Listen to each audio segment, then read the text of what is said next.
Pourquoi Arsenal est-il encore plus fort que la saison dernière? Declan Rice, Kai Havertz ou encore Jurrien Timber, concurrents au titre surprise en 2022-2023, les Gunners se sont renforcés pour cette nouvelle saison. Après un mercato XXL, les hommes de Mikel Arteta sont-ils capables d'aller chercher la Première Ligue qui leur a glissé des mains la saison dernière? Et si tu veux tout savoir sur ton sport préféré, n'oublie pas de t'abonner à Cop Football. Malgré la course au titre perdue face à Manchester City, on peut dire que le Arsenal d'Arteta a séduit tous les fans de foot. Un travail de longue durée pour le technicien espagnol qui a rejoint le club en décembre 2019. Après avoir oscillé entre le très bon et le franchement moyen, les Gunners ont su bâtir un effectif qui a su rester leader de Première Ligue pendant 30 journées d'affilée. Seulement voilà, l'effectif restait jeune et surtout trop peu étoffé pour aller au bout face au raz-de-marée bleu ciel de Guardiola. C'est pourquoi la direction a décidé de mettre les bouchées doubles et de recruter cet été. Beaucoup d'argent dépensé certes, mais des recrues intelligentes qui pourraient faire passer un cap aux Londoniens. Tout d'abord Declan Rice, visé par plusieurs gros d'EPL dont Manchester City, mais qui a finalement pris la direction d'Arsenal. Une recrue record à 120 millions d'euros qui va faire du bien dans l'entrejeu d'Arteta. Chacun parti au Bayer Leverkusen, c'est donc tout naturellement que l'international anglais va prendre la place du Suisse. Déjà référence à son poste à seulement 24 ans, Declan Rice connaît très bien le championnat. Excellent à la récupération, son jeu long permettra aussi aux Gunners d'étirer lorsque nécessaire. Pour compléter ce milieu de terrain, Arsenal est parti chercher Kai Havertz, une recrue à 75 millions d'euros qui a d'abord suscité l'incompréhension. Alors qu'on l'attendait au poste de milieu offensif, déjà comblé par Martin Odegaard, Havertz jouera en fait plus bas sur le terrain. On l'a vu en pré-saison avec un rôle d'électron libre, capable aussi bien de redescendre entre les deux défenseurs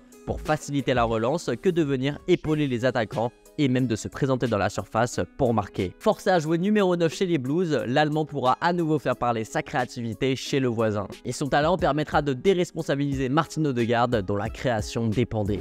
Et enfin, Arsenal a misé sur la jeunesse avec un joueur sans expérience des grands championnats. Le vice-champion est allé chercher le jeune défenseur de 22 ans, Jurrien Timber, du côté de l'Eredivisie. La défense des Gunners était sûrement son plus gros point faible la saison dernière. Si les titulaires ont plus que répondu présent lorsqu'alignés, leurs remplaçants ont eux déçu. Car Arsenal a lâché la course au titre au moment où Saliba et Tomiyasu se sont blessés en fin de saison. L'arrivée de Jurrien Timber permettrait donc d'apporter de la qualité et surtout du nombre à cette défense. Surtout que le néerlandais est très polyvalent. En pré-saison, Arteta l'a d'ailleurs aligné à droite puis à gauche. Bref, à l'aise balle au pied, il correspond parfaitement au style de jeu d'Arteta. Et son profil lui permettra d'avoir du temps de jeu et pourquoi pas de devenir titulaire. Ces trois recrues s'ajoutent à celles du dernier mercato estival, Jorginho et Trossard. Et les Gunners sont en plus parvenus à garder leurs meilleurs joueurs. William Saliba, Bukayo Saka, Gabriel Martinelli ou encore Martin Odegaard seront de la partie la saison prochaine. De retour en Ligue des Champions, le club n'avait d'autre choix que d'étoffer son effectif pour pouvoir jouer sur plusieurs tableaux. Après une course au titre plus qu'éprouvante où Arsenal est passé à 2 doigts du miracle, ces Baby Gunners ont pris en expérience. Et face à City ce dimanche, les hommes de Mikel Arteta pourront se jauger et donner le ton pour la prochaine saison. Et toi, tu penses quoi du mercato d'Arsenal? Est-ce que tu penses qu'ils sont meilleurs que la saison dernière?